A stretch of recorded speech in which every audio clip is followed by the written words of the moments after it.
నమస్కారం. ఓం గం గణపతయే నమః. స్వర్ణలక్ష్మీ నమస్తే అస్తు. పరబ్రహ్మ స్వరూపిణి రాజ్యం దేహి ధనం దేహి సర్వకామాంచ దేహి మే.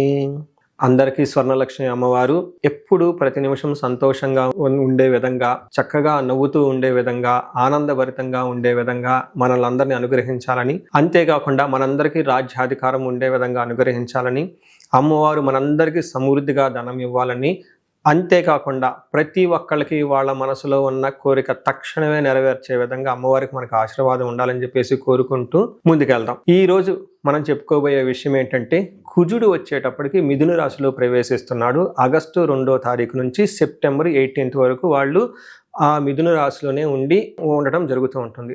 తద్వారా 12 రాశుల వారికి చాలా విషయాల్లో అనేక రకాలైన మార్పులు చేర్పులు వచ్చే అవకాశం ఎక్కువగా ఉంటుంది. కొంతమంది అనుకూలంగా ఉంటుంది, కొంతమందికి వచ్చేటప్పుడు ప్రతికూలంగా ఉంటుంది, కొంతమందికి కొంచెం ఇబ్బంది పెట్టే విధంగా ఉంటుందని తెలుసుకోవాలి. కుజుడు వచ్చేటప్పటికి ధైర్యానికి, పరాక్రమానికి, హీరోయిజానికి సంబంధించిన గ్రహము. కుజుడు వచ్చేటప్పటికి ఎనర్జీ, స్ట్రెంగ్త్, ఇనిషియేటివ్ అనే పనికి ముందుకెళ్ళాలని దానికి సంబంధించిన గ్రహము. యంగర్ బ్రదర్స్ సిస్టర్స్ ఎవరంటే వాళ్ళకి సంబంధించిన గ్రహము. అంతేకాకుండా మోస్ట్ ఇంపార్టెంట్, కుజుడుని భూమి పుత్ర అంటారు. అంటే ల్యాండ్స్, ప్రాపర్టీస్, బిల్డింగ్, కన్స్ట్రక్షన్ వీటికి సంబంధించిన గ్రహం. కుజుడు వచ్చేటప్పటికి మిలిటరీ, పోలీస్, సైన్యాధ్యక్షులు ఇలాంటి వాటికి సంబంధించి, వెపన్స్కి సంబంధించిన గ్రహము. అలాగే కాకుండా కుజుడు వచ్చేటప్పటికి ఫైర్, హీట్, ఇంజనీరింగ్, టెక్నాలజీ, ఫోర్స్ని అప్లై చేసే ఇట్లాంటి పనులన్నిటి కూడా కుజుడికి సంబంధించిన గ్రహం. ఇలాంటి కుజుడు మిథున రాశిలో 45 రోజులు సుమారు ఉండటం వల్ల మిగతా 12 రాశుల వరకు ఎలా ఉందో మనం చూద్దాం. కన్య రాశి వారికి ఈ యొక్క కుజుని యొక్క సంచారం చూసుకుంటే ప్రొఫెషన్ మ్యాటర్స్లో కొంచెం ఇబ్బందులు పెట్టే విధంగా ఉంటుందని గమనించుకోవాలి. ఇందులో మీరు గమనించుకుంటే ఈ రాశి వారికి కుజుడి యొక్క సంచారం వల్ల ప్రొఫెషన్ మ్యాటర్స్లో కొంచెం ఇబ్బందిగా ఉంటుంది. దాంతోపాటు అథారిటీ, మీకున్న అథారిటీ, మీరు కనుక మేనేజర్ అయినా, పొలిటీషియన్ అయినా, లేదంటే ఫిలిం ఇండస్ట్రీలో డైరెక్టర్, అట్లా పీపుల్ మీద నాయకత్వం, ఒక అధికారాన్ని చలామణి చేయగల ఒక పొజిషన్లో మీరు ఉంటే ఈ విషయంలో కొంచెం ఇబ్బందులు ఉండొచ్చే అవకాశం ఉంటుంది. అంతేకాకుండా మీ యొక్క కీర్తి ప్రతిష్టలకి కూడా కొంచెం ఆటంకం వచ్చే అవకాశం ఎక్కువగా ఉంటుంది. మీ యొక్క నాయకత్వ లక్షణాలు ఏదైతే ఉంటుందో కొంచెం మీ యొక్క స్కిల్స్ని, టాలెంట్ని ఛాలెంజ్ చేసే విధంగా ఈ యొక్క పరిస్థితి ఉంటుందని గమనించుకోవాలి. ఫైనల్గా అచీవ్మెంట్స్ అన్నీ అనుకుని సాధించుకుంటారే కానీ చాలా వ్యయ ప్రయాసాలతోటి పని అనేది ఉండే అవకాశం ఎక్కువగా ఉంటుంది. మీరు కనుక గమనించుకుంటే మనకి సంస్కృతంలో సూర్యుడు 10వ స్థానంలో ఉంటే ఏం జరుగుతుంది అని ఒక శ్లోకంలో వివరించడం జరుగుతుంది. దీన్ని ఏం చెప్తారంటే, నిత్య క్లేశ, సదా వ్యాధి, సదా దుర్బల భోజనం, సదా సంచార ఉద్యోగం, దశమస్తే ధారయస్తుతే అంటారు. అంటే 10వ స్థానంలో గనక కుజుడు ఉండటం వల్ల ఏమవుతుందంటే నిత్య క్లేశ, ఇప్పుడు ఏదో ఒక విధంగా మనసులో బాధలు పడుతూ, సంకోచపడుతూ ఉండే అవకాశం ఎక్కువగా ఉంటుంది. ఈ టైంలో కొంచెం హెల్త్ కాంప్లికేషన్స్ ఉండే అవకాశం ఎక్కువగా ఉంటుంది. సదా భోజన దుర్బలం, టయానికి భోజనం చేయకుండా టూ మచ్ వర్క్ ప్రెషర్తో హెవీ రెస్పాన్సిబిలిటీస్ ఉండే అవకాశం ఎక్కువగా ఉంటుంది.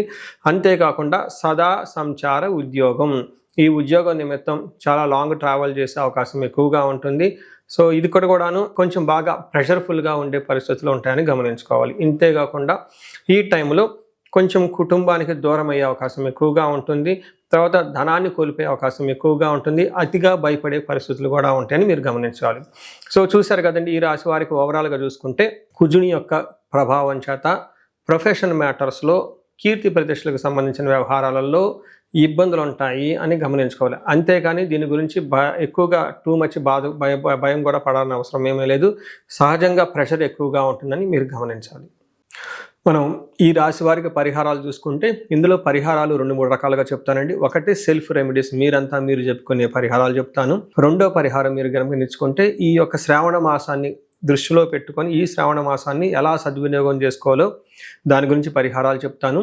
తర్వాత విశేష పరిహారాలు ఉన్నట్టు మీ యొక్క ఇండివిడ్యువల్ జాతకానికి సంబంధించిన పరిహారాలు, ఇలా 3 లెవెల్లో పరిహారాలు చెప్తాను. ఫస్ట్ ఏంటంటే, మనకు శ్రావణ మాసం వస్తుంది కాబట్టి ఈ శ్రావణ మాసాన్ని మనం సద్వినియోగం చేసుకునే విధంగా స్వర్ణలక్ష్మి విశేష హోమం అనేది ఒక హోమం జరుగుతూ ఉంటుంది. ఎవరైనా గనక అది నా సమక్షంలో జరుగుతూ ఉంటుంది.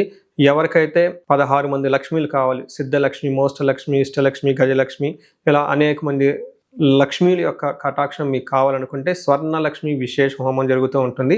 ఇక్కడ స్వర్ణలక్ష్మి అమ్మవారి దేనికి ప్రతీక అంటే, మీ యొక్క సంపదలకి విలువ పెరగటానికి స్వర్ణలక్ష్మి అంటారు. అంటే ఆల్రెడీ మనకు ఇల్లు ఉండొచ్చు, సంపాదన ఉండొచ్చు, పిల్లలు ఉండొచ్చు, అందరూ ఉండొచ్చు. అయితే వాటికి విలువ ఇంకా పెరగటానికి కావాల్సిన ఒక శక్తి అమ్మవారిని స్వర్ణలక్ష్మి అంటారు. ఈ యొక్క స్వర్ణలక్ష్మి విశేష పూజ చేయడం జరుగుతుంటుంది. అమ్మవారికి ఎంతో ఇష్టమైన తామర పూలతో ఈ యొక్క హోమం చేయటం జరుగుతుంటుంది. అమ్మవారికి ఇష్టమైన అనేక పుణ్య ద్రవ్యాలు మొత్తం ఈ పూజ సామగ్రి వాడటం జరుగుతుంటుంది. ఇది అయిపోయిన తర్వాత ప్రతి ఒక్కరికి 3 వెండి కాయిన్స్ ఇవ్వడం జరుగుతుంటుంది. ఒకటి బీరువాలో పెట్టుకోవడానికి, ఒకటి మీ పర్సులో పెట్టుకోవడానికి, ఒకటి పారే నీళ్ళల్లో డ్రాప్ చేయటానికి. ఇలా ఒక కుబేర మూటని కూడా ఇవ్వటం కూడా జరుగుతూ ఉంటుంది. ఇది గ్రూప్గా సామూహికంగా చేయటం జరుగుతూ ఉంటుంది. దీన్ని అందరూ సద్వినియోగం చేసుకోవాలని చెప్పేసి నేను కోరుకుంటున్నాను. నెక్స్ట్ రెమెడీస్, ఈ కుజుడికి సంబంధించిన ఇంట్లో చేసుకునే రెమెడీస్ ఏంటంటే, ఫస్ట్ కందులు 1 కేజీ దానం ఇవ్వగలిగితే చాలా బాగుంటుంది. సుబ్రహ్మణ్యేశ్వర స్వామి భుజంగ స్తోత్రం చదివితే ఇంకా చాలా బాగుంటుంది. ఎవరైనా గనక ఇంకా ఆంజనేయ స్వామి గుడికి వెళ్ళి మంగళవారం గనక ఆకు పూజతో గనక పూజ చేయించగలిగితే ఇంకా బాగుంటుంది. ఇవి సెల్ఫ్ రెమెడీస్ అని చెప్పుకోవచ్చు. విశేష రెమెడీస్ అన్ని కొన్ని ఉంటాయి. ఇవేంటంటే మీ యొక్క ఇండివిడ్యువల్గా జాతకంలో ఏదైనా గనక దోషాలున్నా, గ్రహశాంతులున్నా అవి ఒకసారి జాతక చక్రం చూపించుకుంటే బాగుంటుంది. ముఖ్యంగా ఎవరి వయసు అయితే 40 సంవత్సరాలు +or-5 ఇయర్స్ అంటే 35 to 45, 50 ఈ రేంజ్లో ఉండి సక్సెస్ఫుల్గా 10 ఇయర్స్ ట్రాక్ రికార్డ్, ఎడ్యుకేషన్ ఉండి, ప్రొఫెషనల్ ట్రాక్ రికార్డ్ ఉండి, అంతా బాగుండి ఎక్కడో కనుక లైఫ్లో మీకు ఆగిపోయారన్న ఒక ఫీలింగ్ వచ్చేసి ఉంటే దానికి కారణం మీకున్న శాపాలు యాక్టివేట్ అయ్యి ఉంటాయని గమనించుకోండి. దానికి కారణం మీ యొక్క జాతక చక్రంలో ఉన్న గ్రహాల యొక్క చెడు యొక్క దోషాలు మీ మీద ఉందని గమనించుకోవాలి. ఇలా మీకు అనిపిస్తే ఒక్కసారి ఇండివిజువల్గా మీ యొక్క జాతక చక్రం చూపించుకొని తగు పరిహారాలు చేసుకోవాలని చెప్పేసి కోరుకుంటున్నాను. అందరూ ఇప్పుడు విధంగా స్వర్ణలక్ష్మి విశేష హోమంతో పాటు హెల్త్ బాగా లేకపోతే మృత్యుంజయ హోమము, ఆయుష హోమం చేయించుకోవటం, భార్యాభర్తలకు అన్యోన్య దాంపత్య పాశుపత హోమం చేయించుకోవటం, ఎలాంటి పరిష్కారాలను కానీ సరే రాహువుకి సంబంధించిన ఇలాంటివి ఉంటే చండీ హోమం చేయించుకోవటం చాలా ముఖ్యం అని చెప్పేసి నేను కోరుకుంటున్నాను. మీ అందరికీ అష్టైశ్వర్యాలు కలగాలని, భోగభాగ్యాలు కలగాలని చెప్పేసి నేను కోరుకుంటున్నాను. నమస్కారం.